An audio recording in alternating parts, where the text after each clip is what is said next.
बहुत साल पहले दूर एक देश में एक सुंदर और प्यारी सी लड़की थी। उसकी मम्मी के गुजर जाने पर उसके पापा ने एक दूसरी औरत से शादी कर ली। ये सौतेली माँ तो बुरी ही थी, उनकी दोनों बेटियां भी वैसी ही थी। सौतेली माँ और बहनें उसके साथ बहुत बुरा सलूक करती थी। तुम हमारे साथ नहीं बैठ सकती। बिल्कुल नहीं, कहीं और बैठ। अरे ग्लास टूट गया, जल्दी साफ कर। देख क्या रही है तू? इन दोनों के मौज मस्तियों के दिन थे और इस बेचारी के सर पर सारे काम का बोझ। घर पे सब उसे सिंड्रेला कहते थे। कभी फुर्सत होती तो वो अपनी बिल्ली के साथ बुझते हुए कोयले के पास बैठ के आग जलाकर आग तापती थी। एक दिन उन्हें राजमहल से न्योता आया। प्रिंस की शान में एक बड़ी पार्टी रखी गई है। शादी के लायक सभी लड़कियों को आमंत्रण है। जब सौतेली माँ अपनी बेटियों को तैयार कर रही थी, सिंड्रेला न चाहते भी उनकी मदद कर रही थी। प्रिंस को वहाँ तुम दोनों से ज्यादा खूबसूरत कोई नहीं दिखना चाहिए। मैं क्यों नहीं आ सकती? शादी के लायक सभी लड़कियों को बुलाया है। अच्छा, ये कपड़े पहन के तू पार्टी में जाएगी? पार्टी की शाम सिंड्रेला घर पर अकेली अपने हालात पर रो रही थी। उसी वक्त चिमनी में एक रोशनी नजर आई और उस रोशनी से निकली एक खूबसूरत परी। जो दिख रहा था उसे उस पर भी यकीन नहीं हो रहा था। ये उसकी माँ थी। माँ। हेलो मेरी बच्ची, मैं तुम्हारी मदद करने आई हूँ। तुम भी राजमहल की पार्टी में जाओगी। सच में? पर कैसे? मैं तुम्हारी मदद करूँगी। जाओ और गार्डन से सबसे बड़ा कद्दू लेके आओ और बिल्ली मौसी तुम 7 चूहे पकड़ कर लाओ। उस परी ने पलक झपकते ही अपने जादू से उस कद्दू को एक शानदार सवारी में बदल दिया। फिर उसने अपनी जादुई छड़ी चूहों की तरफ घुमाई। चूहों में से एक को उसने ड्राइवर बनाया और बाकी 6 चूहे बन गए शानदार घोड़े। जाओ, अब तुम्हारी बारी। मैं तो राजकुमारी लग रही हूँ, पर माँ मुझे नाचना नहीं आता। अगर प्रिंस के साथ डांस करना पड़ा तो? इन जादुई जूतों को पहनकर सबसे अच्छा नाचोगी तुम।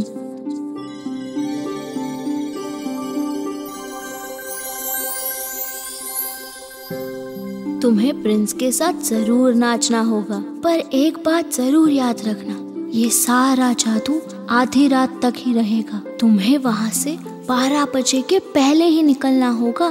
पक्का, मैं आ जाऊंगी आधी रात से पहले। प्रॉमिस।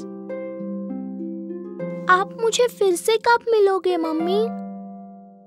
मैं हमेशा तुम्हारे साथ हूँ बेटी।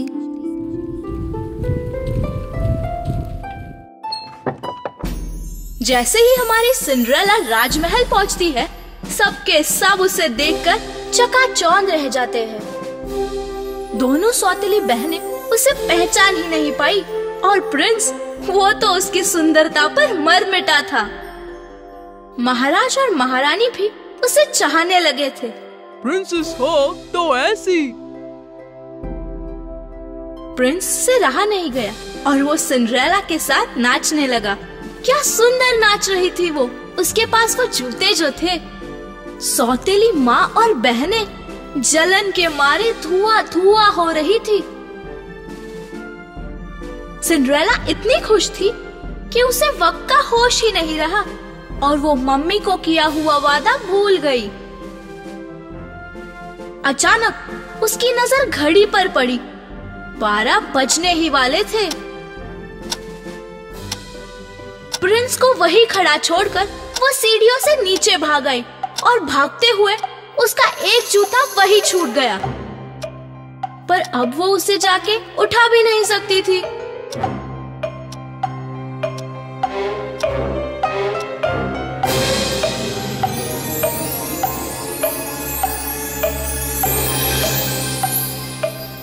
ढूंढता हुआ वहाँ पहुँचा और वहाँ उसे मिला सिंड्रेला का जूता। ये जूता जिनका भी हो उन्हें ढूंढ कर लाइए। दुनिया भर में कहीं भी हो वह मिलनी चाहिए। सिपाही पूरे राज्य के हर घर में जाकर लड़कियों को जूता पहनाते रहे, पर वो जूता किसी के भी पैर में नहीं आया। आखिर वह पहुँचे सिंड्रेला के घर। दोनों बहनों ने जूता पहनने की बहुत कोशिश की। जरा सा और जोर लगाओ तो आ जाएगा। क्या है ना, मेरी बेटी का पैर सूज गया है काम कर करके। पर वो जूता उन दोनों के पैर में नहीं आया। सिपाहियों को घर पर एक और लड़की नजर आई। घर में एक और लड़की है। जैसे ही सिंड्रेला ने वो जूता पहना, वो उसके पैर में एकदम सही बैठ गया।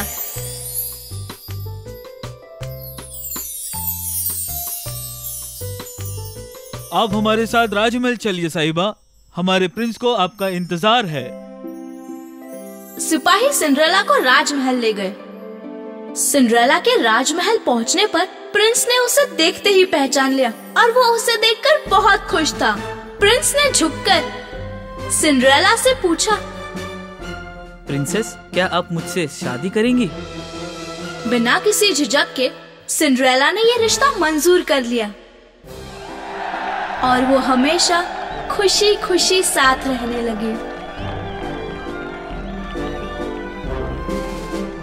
पर मेरे जूतों का जादू अब तक कैसे चल रहा है? मैं हमेशा तुम्हारे साथ हूँ बेटी। मैं अब समझी मम्मी, ये सब आपका ही कराया था।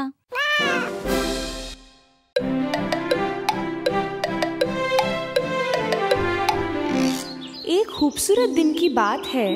एलिस अपनी दीदी के साथ पिकनिक पे गई थी। दीदी अपनी किताब पढ़ रही थी और हमारी एलिस बोर हो रही थी। तभी एक सफेद खरगोश वहां से गुजरा। वो खरगोश अपने आप से बात कर रहा था। एलिस को बड़ा अजीब लगा। खरगोश ने पॉकेट से एक घड़ी निकाली और बोला, अरे इतना लेट हो गया मैं। एलिस अचंभित सब देख रही थी। उसे और जानने की इच्छा हुई और वो खरगोश के पीछे पीछे चल दी। खरगोश एक पेड़ के तने के छेद में कूद गया और एलिस भी उसके पीछे कूद गई। अंदर वो गिरती ही जा रही थी, जैसे कोई गहरा कुआं हो। नीचे और नीचे। नीचे गिरते हुए उसे कई चीजें दिख रही थी, फर्नीचर, खाने की चीजें और बहुत कुछ। उसकी जैसे दुनिया ही घूम रही थी। आखिर में वो एक गद्दे पर जा गिरी। उठते ही उसके सामने एक कॉरिडोर था, लंबा सा, और वो चल के जाने लगी उस पे। उसे कई सारे दरवाजे दिखे जो लॉक्ड थे। अचानक खरगोश गायब हो गया। अब उसे चिंता हो रही थी कि वो बाहर कैसे निकलेगी। तभी उसे एक टेबल पर रखी मिली एक सोने की चाबी। उस चाबी को उसने उन दरवाजों में डाला, पर चाबी बहुत छोटी पड़ रही थी।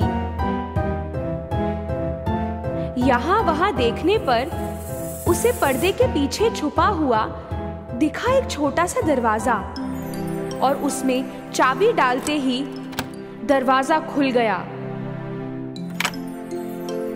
और खुलते ही उसने देखा एक बहुत सुंदर गार्डन।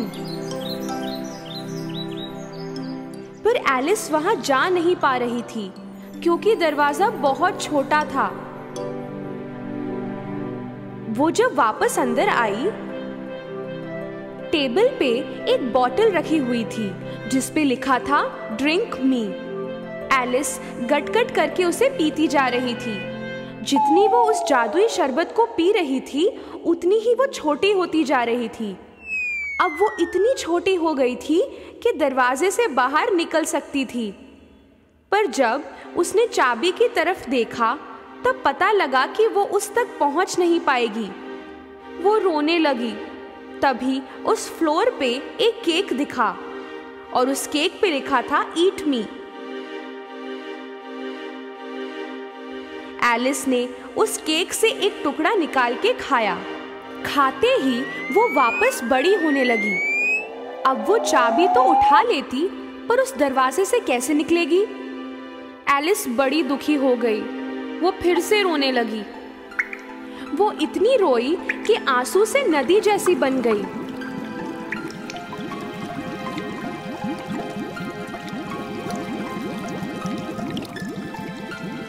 तभी वो खरगोश वहां से हड़बड़ी में भाग के गया।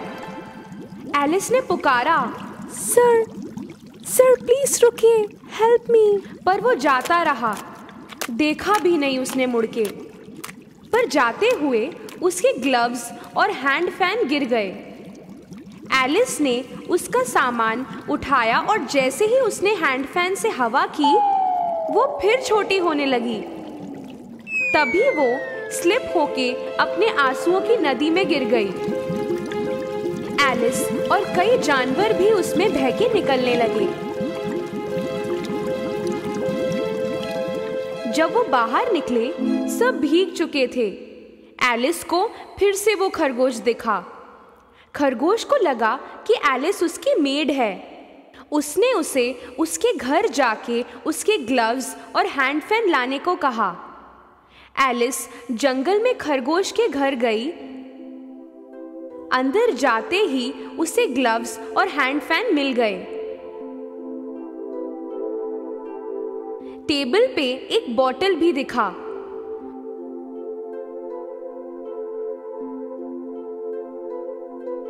उसने बॉटल लेके जादुई शरबत पूरी पी ली।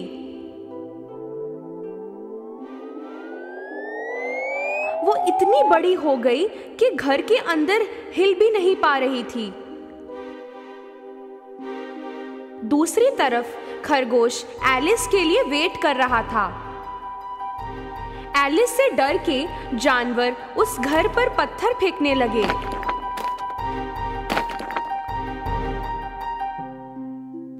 जो भी पत्थर एलिस के पास पहुंच रहा था, वो केक बन जा रहा था। एलिस ये केक खाते ही फिर छोटी होने लगी और उस घर से निकल सकी। पर इस बार वो बहुत ज्यादा छोटी हो चुकी थी।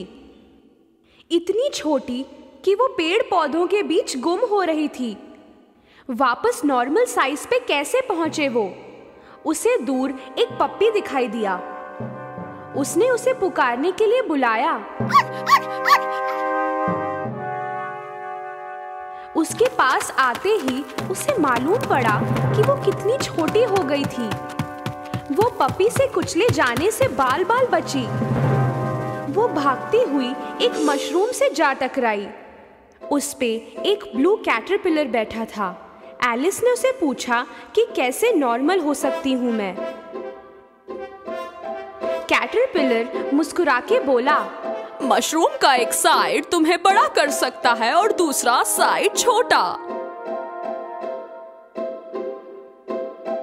एलिस ने एक छोटा मशरूम का टुकड़ा खाया और इतनी बड़ी हो गई कि उसे अपने पैर ही नजर नहीं आ रहे थे। तो अब नॉर्मल होने के लिए उसने दूसरे साइड से मशरूम खाया। दोनों साइड से थोड़ा थोड़ा खाके वो फाइनली अपने नॉर्मल साइज पे पहुंच गई। दोनों साइड से एक एक टुकड़ा लेके अपने हाथ में रखा। आगे बढ़ते हुए उसे एक छोटा सा घर दिखा, पर उसके अंदर जाने के लिए उसे फिर छोटा होना था। मशरूम का टुकड़ा खाके वो छोटी हो गई। घर के अंदर एलिस किचन में पहुंची। वहां डचेस अपने बच्चे के साथ खड़ी थी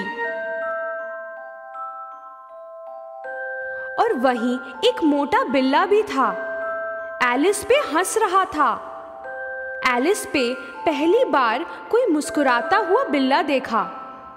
उसने पूछा, आपका बिल्ला हंस क्यों रहा है?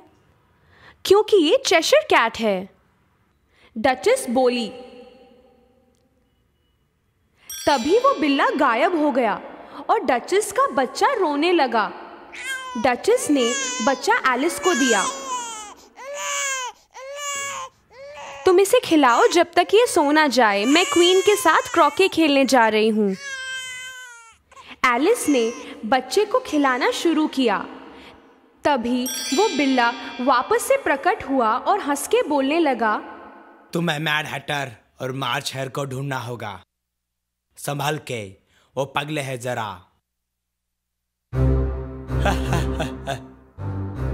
ये कह के चेशर कैट फिर गायब हो गया। एलिस गुस्से से उस पे चीखी, ये बार बार गायब होना, प्रकट होना बंद करो, मुझे डर लग रहा है। चेशर कैट फिर आया और बोला, ठीक है, मैं धीरे धीरे गायब हो सकता हूँ। पहले पूंछ गई, फिर पेट और पैर, सिर्फ चेहरा ही रह गया था। एलिस बाहर गई और उसे मार्च हेयर का घर मिल गया। मार्च हेयर मैड हैटर के साथ चाय पी रहा था। मार्च हेयर के कानों के बीच भूसा रखा था। एलिस को समझ भी नहीं आया कि क्यों, और मैड हैटर ने एक हैट पहन रखा था। एक चूहा आराम से टेबल पे सोया हुआ था और ये दोनों उसे तकिए की तरह इस्तेमाल कर रहे थे। एलिस के आते ही दोनों चिल्ला पड़े कि जगह नहीं है। इतनी सारी तो जगह है। मैड हैटर एलिस से पूछता है, कुआवा तुम्हें क्यों एक टेबल की तरह लगता है? तुम बताओ क्यों? मुझे नहीं मालूम। एलिस इन दोनों की बातों और सवालों से परेशान हो गई। ये सबसे बकवास मीटिंग रही है। एलिस को एक दरवाजा दिखा, एक पेड़ के तने में। अंदर आते ही उसे एक गोल्डन चाबी मिली।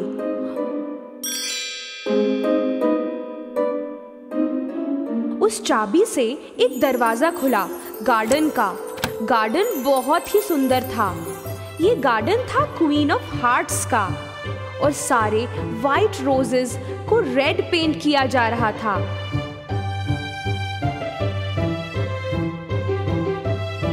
सारे लोग ताश के पत्तों जैसे थे। एलिस ने पूछा, क्यों पेंट कर रहे हो सभी वाइट रोजेस को रेड?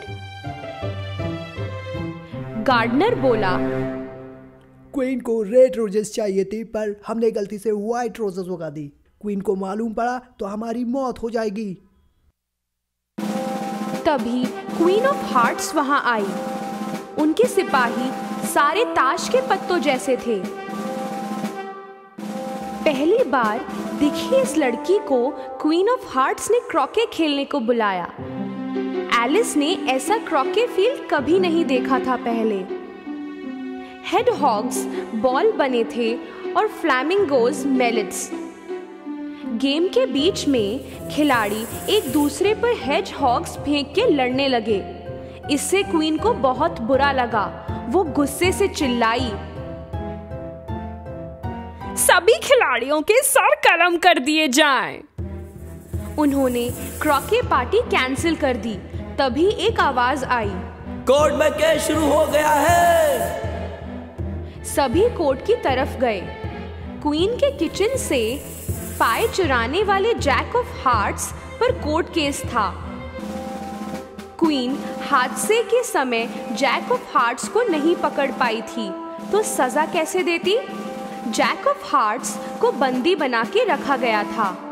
खरगोश ने एक कागज से पढ़ना शुरू किया। एक संडे की बात है, हमारे क्वीन ऑफ हार्ट्स ने कुछ डिलीशियस पीस बनाया था और जैक ऑफ हार्ट्स ने उन्हें चुरा लिया। किंग ने चिल्ला के कहा, पहले विटनेस को बुलाया जाए। पहला विटनेस मैड हैटर था। मैड हैटर के बात करते करते एलिस अचानक से बढ़ने लगी। खरगोश ने एलिस को विटनेस स्टैंड पर आने के लिए कहा। अपना नाम सुनते ही एलिस खड़ी हो गई। वो इतनी बड़ी हो चुकी थी फिर से कि उसकी ड्रेस जूरी के बेंच पर अटक गई। वो बेंच उल्टी हो गई और कुछ जूरी मेंबर्स भी गिर गए।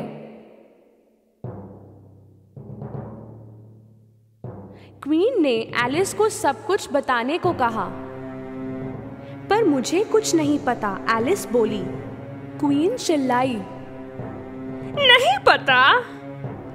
इसका भी सर कलम कर दिया जाए। आपकी ऑर्डर्स मैं क्यों मानूं? आप मेरी क्वीन नहीं हैं। आपका कोई हक नहीं बनता मुझ पे। जैसे ही एलिस ने ये कहा, क्वीन, किंग और सारे ताश के पत्ते एलिस की तरफ उड़ने लगे। एलिस ने उनको पकड़ने की कोशिश की, पर वो एलिस को सुनामी बनके घेरने लगे और उसे भी अपने अंदर खींच लिया। घूम घूम के एलिस उन ताश के पत्तों के साथ पहुंच गई हरे पत्तों और फूलों के बीच। उसी गार्डन में उसकी दीदी ने आवाज लगाई। जब वो उठी तब समझी कि ये सब सपना था। अरे रे, ये तो सपना था। क्या सपना था? वाओ दीदी, मैं बताऊं अपना सपना तुम्हें। एक खरगोश जैकेट पहना हुआ था।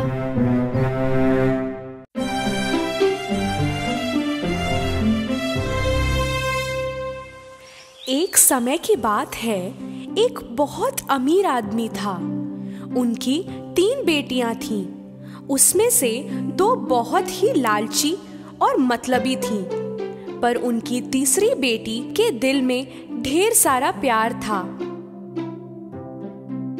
एक दिन पिता को खबर मिली कि उनके कुछ जहाज तूफान की वजह से समंदर में डूब गए। उन बेचारे का सब कुछ खत्म हो गया, सिवाय जिस घर में वो रहते थे। दोनों लालची बहन इस बात से जरा परेशान थीं। उस पूरे दिन वो बस बैठे बैठे भला बुरा कह रही थीं। घर का सारा काम ब्यूटी ही कर रही थी। कुछ समय बाद पिताजी को मालूम पड़ा कि उनका एक जहाज समंदर किनारे पहुंच गया है। वे उस तक जाने की तैयारी करने लगे। जाने से पहले उन्होंने अपनी बेटियों से पूछा, आप तीनों के लिए क्या लेकर आना है? ड्रेस, शूज, नेकलेस और ब्रेसलेट्स। और तुम्हारे लिए ब्यूटी? बताओ क्या चाहिए तुम्हें? बस एक गुलाब का फूल डैडी। पिताजी एक लंबा सफर तय कर उस जहाज तक पहुंचे। ना उसमें कोई सामान था, ना ही वो जहाज कोई काम का रह गया था। उदास और थक हार कर वो वापस घर लौटे। अंधेरा होते होते वो एक जंगल में पहुंचे। सुनसान पड़ा था और ठंड भी थी। बर्फ गिर रही थी। कई घंटों तक वो चलते रहे बर्फ पे ही।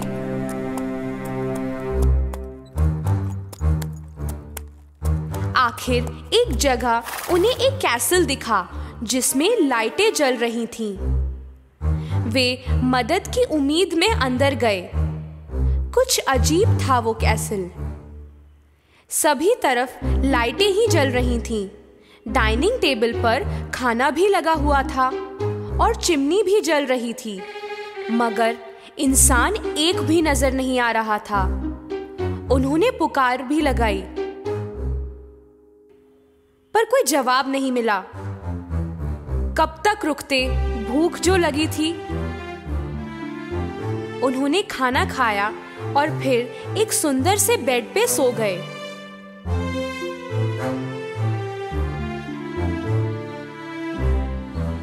जब वो सुबह उठे, उन्हें पहनने के लिए ताजा कपड़े तैयार मिले। नीचे गए तो शानदार ब्रेकफास्ट तैयार था। ये जरूर किसी परी का कैसल होगा, वरना कोई किसी की ऐसे मदद करता है। वो मिले तो थैंक यू बोलूंगा जरूर। कैसल से निकलते हुए उन्हें गार्डन में गुलाब दिखे। उन्होंने सोचा, मैं अपनी 2 बेटियों के लिए तो कुछ नहीं ले जा रहा हूँ, कम से कम ब्यूटी के लिए तो कुछ ले जाऊं। जैसे ही उन्होंने एक गुलाब तोड़ा, धरती हिलने लगी और हवा तेज हो गई। पेड़ों के बीच से एक राक्षस जैसा दिखने वाला बीस्ट निकल के आया। पिताजी का सर चकराने लगा उसे देख के।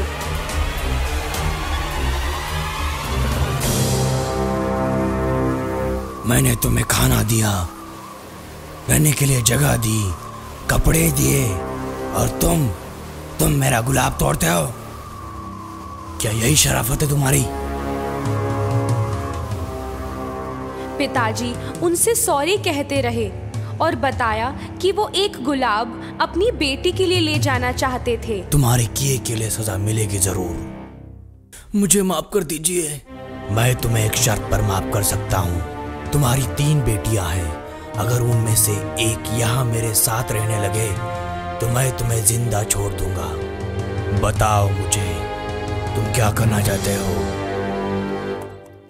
दिल पे बोझ लिए पिताजी घर की ओर जाने लगे। घर पहुंचने पर दोनों मतलबी बहनों ने पिताजी की कहानी सुनी, पर बीस्ट की शर्त को अनसुना कर दिया। ब्यूटी उनसे अलग थी। डैडी, अगर आप कहें तो मैं बीस्ट के पास चली जाती हूँ।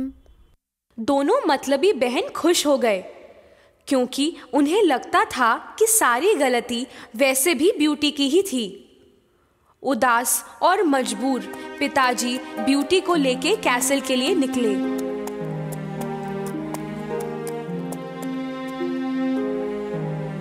पहुंच के देखा कि सब पहले जैसा ही था। टेबल पे खाना था और कोई नजर नहीं आ रहा था। उन्होंने खाना खाना शुरू किया था कि बीस्ट वहां पहुंचा। उसे देखते ही ब्यूटी की हालत खराब हो गई, क्योंकि बीस्ट उतना ही भयानक था जितना उसे पिताजी ने बताया था। बीस्ट ने बहुत नम्रता के साथ पूछा, क्या आप यहाँ अपनी मर्जी से आए हैं? हाँ। तो फिर कल सुबह आपके पिताजी यहाँ से चले जाएंगे और कभी वापस नहीं आएंगे। ब्यूटी अगली सुबह उठी तो पिताजी जा चुके थे और शानदार ब्रेकफास्ट उसका इंतजार कर रहा था। वो कुछ देर गार्डन में टहल रही थी। गुलाब देखते ही वो उदास हो गई। फिर वो कैसल के अंदर गई। एक दरवाजा गुलाब से भरा था।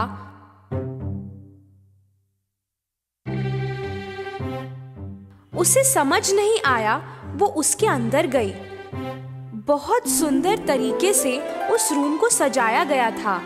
उसमें किताबें, फूल और म्यूजिकल इंस्ट्रूमेंट्स थे। उसे लगा कि जो इस तरह से रूम को सजा सकता है वो किसी को चोट नहीं पहुंचा सकता है। फिर उसने एक किताब उठाई। उसमें गोल्डन लेटर्स में लिखा था, साहिबा आपकी ख्वाहिश मेरे लिए हुक्म है। काश मैं डैडी को देख पाती। जैसे ही ब्यूटी ने बोला, एक आईने में उसे पिताजी दिखे। ब्यूटी बहुत खुश हुई। उसके पिताजी उसके सामने जो थे। उसी रात डिनर के समय बीस्ट फिर आया। क्या मैं आपको देख सकता हूँ ब्यूटी? ये कैसल आपका है, मुझे क्यों पूछ रहे हैं आप? नहीं, अब ये सब कुछ आपका है। आप चाहे तो मैं अभी निकल जाऊंगा यहाँ से। ब्यूटी को बहुत अचरज हुआ। मैं आपसे कुछ पूछना चाहता हूँ, क्या मैं बहुत बदसूरत हूँ? उसे समझ में नहीं आ रहा था कि वो क्या बोले। फिर उसने सर हिला के हामी भरी। तो मुझसे शादी करोगी या नहीं? इस बार ब्यूटी जरा कठोरता से बोल पड़ी, नहीं। बीस्ट वापस मुड़ के चला गया, उदास, अकेला। हर रोज डिनर के समय बीस्ट ब्यूटी से मिलता था और उसकी काफी देखभाल भी करता था। यूं ही दिन गुजरते गए और ब्यूटी को बीस्ट की आदत सी पड़ गई थी। काश ये जरा खूबसूरत होते। कुछ महीने और गुजरे। अब ब्यूटी को बीस्ट से कोई डर नहीं था, बल्कि उसे वो पसंद आने लगे थे। एक दिन उसे आईने में अपने पिताजी बीमार दिखे। वो बीस्ट के पास गई, घर जाने के लिए पूछने, क्योंकि उसे अपने पिताजी की देखभाल करनी थी। बिल्कुल आप जा सकती हैं, पर अगर आप वापस ना आए तो मैं दुख से मर जाऊंगा। मैं 1 हफ्ते में वापस आ जाऊंगी, वादा करती हूँ।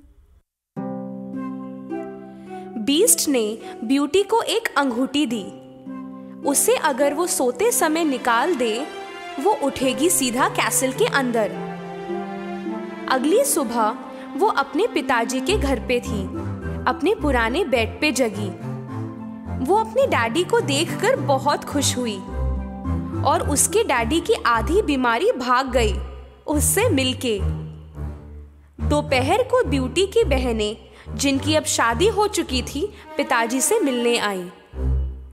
घर में ब्यूटी को देख के उन्हें बहुत गुस्सा आया। उन्होंने उसे नई उलझन में फंसाने की सोची।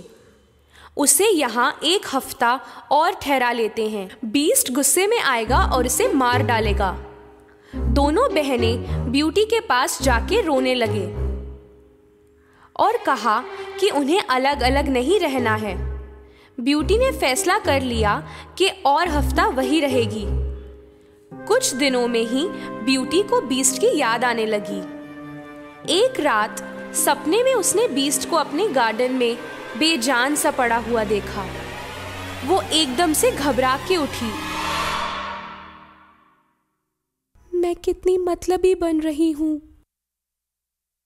उसने उसी समय अपनी अंगूठी निकाल के रख दी और अगली सुबह वो बीस्ट के कैसल में उठी। वो दिन भर बीस्ट का रास्ता देखती रही,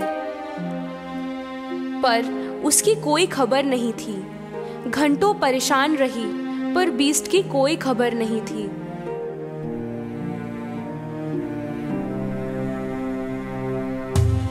एकदम से वो गार्डन में गई। बीस्ट वहीं पड़ा था, बिल्कुल वैसे जैसे सपने में देखा था उसने। ब्यूटी दौड़ के गई उसके पास और उसे गले लगा लिया। बीस्ट का दिल धड़क रहा था।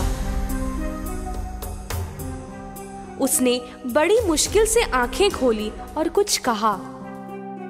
मुझे लगा आप नहीं आओगे, इसीलिए मरने का इंतजार कर रहा था। तुम मुझसे शादी करोगे? उसी पल कुछ जादू सा होने लगा। कैसल की खूबसूरती दुगनी हो गई।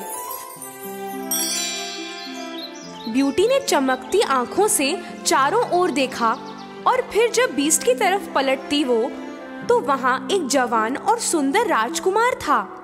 उसे देखते ही ब्यूटी को रोना आ गया।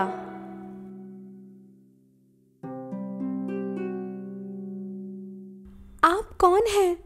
बीस्ट था यहाँ, कहाँ गए वो? राजकुमार उन्हें बोला, मैं ही वो बीस्ट हूँ। एक डायन ने मुझ पे जादू करके मुझे एक भयानक बीस्ट बना दिया था। अगर आप मुझे शादी के लिए नहीं पूछती तो मुझे पूरी जिंदगी बीस्ट बन के गुजारनी पड़ती। ब्यूटी ये सुन के बहुत खुश हुई। सच्चे दिल से उसे सच्चा प्यार जो मिला। ब्यूटी और राजकुमार ने शादी की और हमेशा खुश रहे।